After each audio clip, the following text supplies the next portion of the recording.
अक्सर हम गोश्त जो है वो एक ही तरीके से बनाते हैं, तो अगर आप मेरे इस नए तरीके से गोश्त की इस रेसिपी को ट्राई करते हैं तो मैं गारंटी से कह सकती हूँ इस रेसिपी को देखने के बाद ईद पर आप इसे हर हाल में बनाना और खाना पसंद करेंगे। तो चलिए जी अपनी मज़ेदार और ज़बरदस्त इस रेसिपी को बनाना शुरू करते हैं। बिस्मिल्लाहिर्रहमानिर्रहीम। अस्सलाम वालेकुम। उम्मीद है आप सब ठीक होंगे। तो इस इंतहाई मज़ेदार सी रेसिपी को बनाने के लिए सबसे पहले तो हमने यहाँ पर ले लिया है कीमा, और कीमा यहाँ पर मैंने लिया है बीफ का।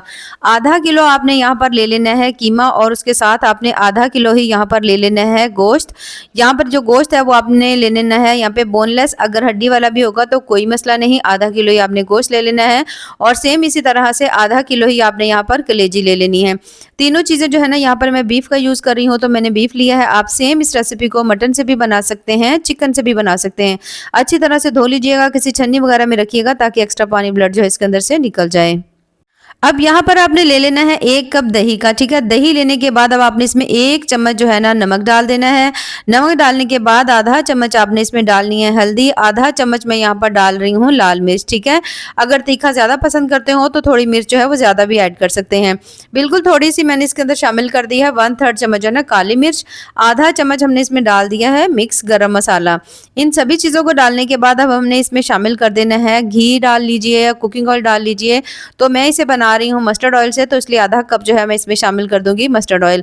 अब इन सभी चीज़ों को डालकर आपने अच्छी तरह से इनको मिक्स कर लेना है। यहाँ पर कोई आपको इसमें खास मसाले डालने की ज़रूरत नहीं है। मैंने यहाँ पर आप देख सकते हैं सिर्फ और सिर्फ आधा चम्मच जो है मैंने मिक्स गरम मसाला डाला है, और कोई मसाला हमने इसमें ऐड नहीं किया।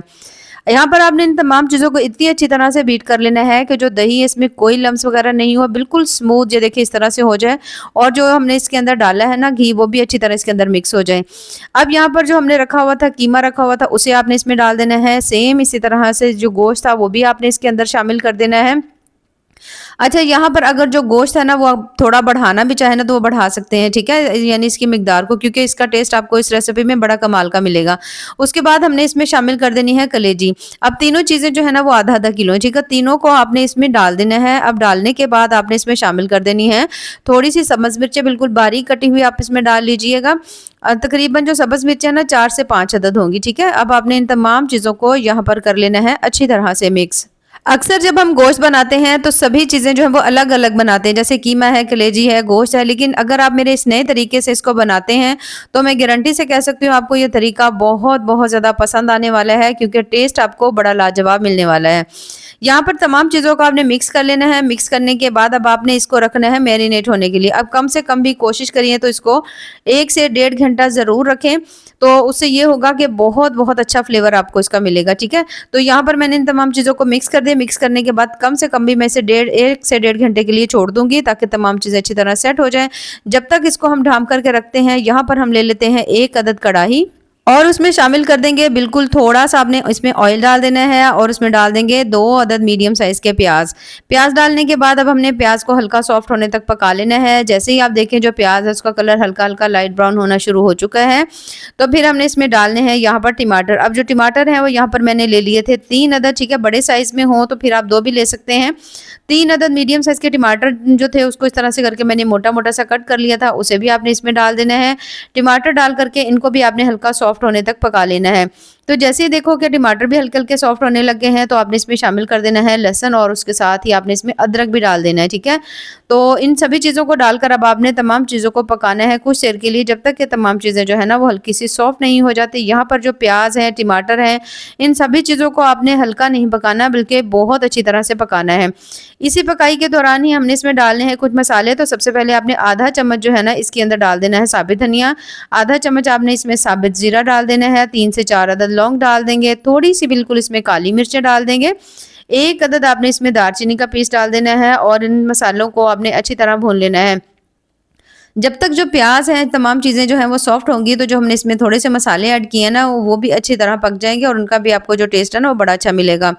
तो जैसे ही आप देखो कि तमाम मसाले जो हैं उनको आपने भून लिया है, यहाँ पर आप देख सकते हो काफ़ी हद तक जो टमाटर है वो भी सॉफ्ट हो गए हैं, और उसके साथ जो प्याज है ना वो भी बहुत ज़्यादा नरम हो गए हैं। तो जब इस तरह से हो जाए तो अब हमने इसके अंदर कुछ और चीज़ें शामिल करनी है। तो सबसे पहले मैं इसके अंदर डालने लगी हूँ तकरीबन 1 चम्मच जो है ना हम इसमें डाल देंगे सिरके का। 2 चम्मच आपने इसमें डाल देने हैं चिली सॉस के, और 2 चम्मच आपने इसके अंदर डाल देना है सोया सॉस। इन सभी चीज़ों को डालने के बाद कुछ देर के लिए फिर से आपने इसको भून लेना है मीडियम फ्लेम के ऊपर, ताकि तमाम सॉसेज इसके अंदर पक जाएँ और जो हमने इसके अंदर डाले हैं ना प्याज़ है, टमाटर है, वो भी अच्छी तरह सॉफ्ट हो जाएँ। तो जैसे आप देखो तमाम चीज़ें जो हैं वो अच्छी तरह से पक चुकी हैं। काफ़ी हद तक मसाला ज़बरदस्त तैयार हो गया है। यहाँ पर आप देख सकते हो ज़बरदस्त इसकी लुक आ रही है। तो अब हम इसमें डाल देंगे 2 चम्मच केचअप के। यहाँ पर केचअप शामिल करने के बाद फिर से आपने इसको भून लेना है। तो जैसे ही आप इसे फिर से 1 से 2 मिनट के लिए भून लेंगे ना, तो फिर हमने इसमें शामिल कर देना है यहाँ पर सब्ज़ धनिया, और सब्ज़ धनिया डाल करके अब आपने यहाँ पर फ्लेम को यहाँ पे कर देना है बंद।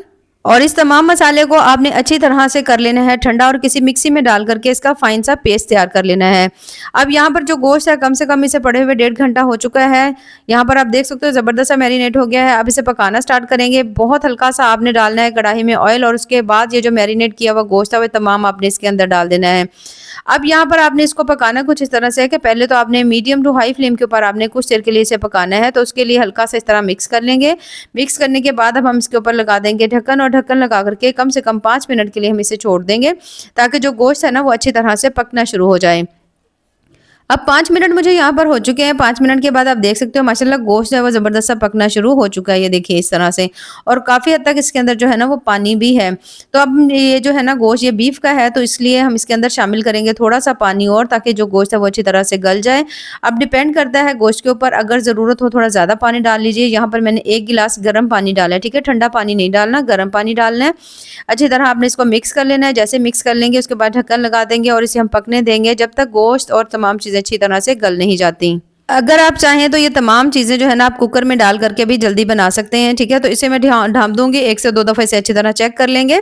अच्छा, अगर आपको लगे कि कलेजी जो है वो थोड़ी हार्ड ना हो, तो बिल्कुल भी हार्ड नहीं होगी, इस चीज़ की आप टेंशन ना लीजिएगा।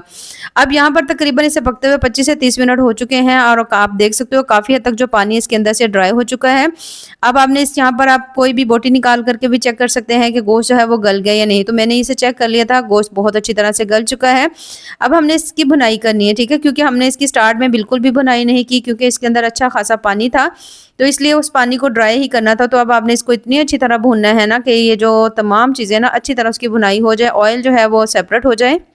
और यहाँ पर आप देख सकते हो माशाल्लाह जो गोश्त है ना उसको मैंने काफ़ी अच्छी तरह से भून लिया है। जो कीमा है उसकी भी बहुत अच्छी तरह से भुनाई हो चुकी है। तो बहुत ज़्यादा ये देखिए माशाल्लाह ज़बरदस्त सा बन चुका है, ये देखें। तो इस तरह से आपको अंदाज़ा हो जाएगा जो गोश्त है ना उसकी आपने अच्छी तरह भुनाई कर लेनी है। तो जब आप इसको अच्छी तरह से भून लेंगे, ऑयल इसका सेपरेट हो जाएगा, तो अब आपने जो प्याज़, टमाटर सभी चीज़ों का पेस्ट बनाया था ना, वो पेस्ट आपने इसके अंदर डाल देना है, ठीक है? अब पेस्ट शामिल करने के बाद आपने कर लेना है तमाम चीज़ों को अच्छी तरह से मिक्स। ये देखिए इस तरह मिक्स करेंगे। पेस्ट वैसे ही बहुत अच्छी तरह से पका हुआ है, गोश्त की भी हमने यहाँ पर अच्छी तरह भुनाई कर ली है। तो अब तकरीबन जो है ना हमारी रेसिपी तकरीबन यहाँ पे तैयार हो चुकी है। एक दफ़ा आपने इसको हल्का सा मिक्स कर लेना है। अच्छा, यहाँ पर अगर आपने थोड़ी इसकी पतली ग्रेवी रखनी हो ना, तो उस हिसाब से पानी वगैरह ऐड कर लीजिएगा। तो मैं इसकी ग्रेवी बहुत ज़्यादा नहीं रख रही, तो इसलिए मैं इसे कुछ देर के लिए पकाऊंगी। 2 से 3 मिनट मैंने इसके ऊपर ढक्कन लगा दिया था, ताकि तमाम तरी भी इसके ऊपर आ जाए, और उसके साथ जितना भी हमने इसके अंदर मसाला डाला था ना उसका फ्लेवर जो है ना गोश्त में आ जाए। अब यहाँ पर आप माशाल्लाह चेक कर सकते हैं, बहुत अच्छी तरह से इसकी ग्रेवी शानदार बनी है, कितनी ही ज़बरदस्त इसकी लुक लग रही है। अब हम इसके अंदर शामिल करेंगे कुछ और चीज़ें जिससे इसका जायका, टेस्ट आपको बहुत ज़्यादा कमाल का मिलेगा। यहाँ पर मैं आपको थोड़ा-सा ये देखिए करीब से दिखाऊँगी, देखिए माशाल्लाह कितनी ज़बरदस्त से ये बन चुका है।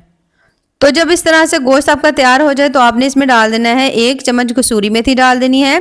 3 से 4 चम्मच आपने इसमें डाल देनी है क्रीम, फ्रेश क्रीम भी डाल सकते हैं। अगर दूसरी डब्बे वाली क्रीम है तो वो भी डाल लीजिए। उसके साथ बिल्कुल बारीक कटा हुआ अदरक, थोड़ी-सी बिल्कुल बारीक कटी हुई सब्ज़ मिर्चें डाल देंगे। 1 अदद प्याज़ को आपने इस तरह लच्छों में काट करके उसे भी ज़रूर डालना है, इससे बहुत ज़्यादा कमाल का टेस्ट आएगा। सब्ज़ धनिया डाल देंगे थोड़ा-सा, और आधा चम्मच आपने इसके ऊपर डाल देने हैं व्हाइट तिल। इन तमाम चीज़ों को डाल करके अब आपने इसके ऊपर ढक्कन लगा देना है। हल्की दम वाली फ्लेम के ऊपर 5 मिनट के लिए आपने इसको छोड़ देना है, और 5 मिनट के बाद जब आप ढक्कन खोलेंगे, तो अब यहाँ पर आप देख सकते हो माशाल्लाह बहुत ही ज़्यादा मज़ेदार, इंतहाई टेस्टी जो गोश्त है ना हमारा यहाँ पे बन करके तैयार हो चुका है। अब यहाँ पर आप इसकी लुक चेक कर सकते हैं, माशाल्लाह बहुत ज़्यादा टेस्टी और इंतहा से ज़्यादा मज़ेदार बना है। अक्सर जो गोश्त है या तो हम गोश्त बनाते हैं या कीमा, या फिर हम जो है ना कलेजी अलग से बनाते हैं, लेकिन अगर आप मेरे इस नए तरीके से इस रेसिपी को एक दफ़ा ट्राई करते हैं, तो मैं गारंटी से कह सकती हूँ आपका इसे हर दफ़ा ऐसे ही बनाने और खाने को दिल करेगा।